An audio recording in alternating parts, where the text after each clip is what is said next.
যেরকম ভারতবর্ষের মানুষ কোনো ধর্ম এবং কোনো জাত ছাড়া একজন ভালো ডাক্তার খুঁজে, যেরকম সমাজের ভালো শিক্ষিত ব্যক্তিরা একজন শিক্ষক খুঁজে কোনো জাত এবং ধর্ম ছাড়া, তেমন দেশের মানুষ যেদিন ভালো একজন সুশিক্ষিত নেতা খুঁজবে ধর্ম এবং কোনো জাত ছাড়াই একজন ভালো সরকারকে, তবেই ভারতের পরিবর্তন আসবে। আমি কেন বললাম এই কথাটি? বর্তমান আপনার পরিস্থিতি দেখে, কারণ আমরা দেখেছি এই এসআইআর নামে আপনারা দেখবেন নিউজ চ্যানেলে প্রত্যেকেই প্রায় অশান্তি। আমি বলছি না যে এই ভারতবর্ষে এসআইআর হোক, তবে এসআইআর হোক সঠিক নিয়মে। আমি বলছি না, বলছি সাধারণ মানুষ। এই এসআইআর কিন্তু যেসব মানুষ দিন আনে দিন খায় তাদের যে কি অবস্থা একমাত্র তারাই জানে। এমন হয়েছে যে ব্যক্তির বর্তমানে 80 বছর বয়স, তারা কিন্তু এসআইআর হিয়ারিং এর জন্য নোটিশ এসছে। এমনকি যাদের নাম একটু এদিক ওদিক তারও কিন্তু এই এসআইআর নোটিশ এসছে।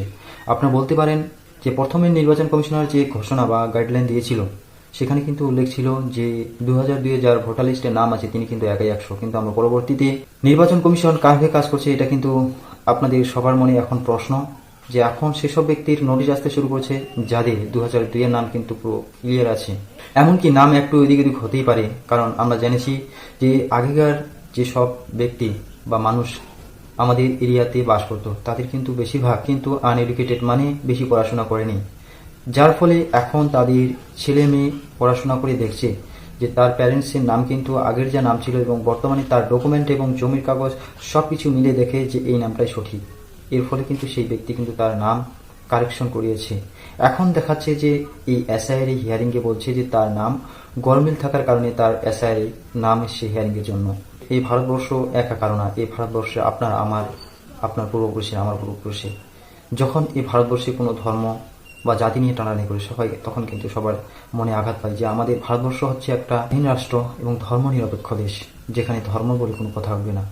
এখানে সব ধরনের মানুষ এই ভারতবর্ষে বাস করবে, মুসলিম হোক, হিন্দু হোক, জৈন হোক, বৌদ্ধ হোক, খ্রিস্টান, আমরা সবাই একে অপরের ভাই।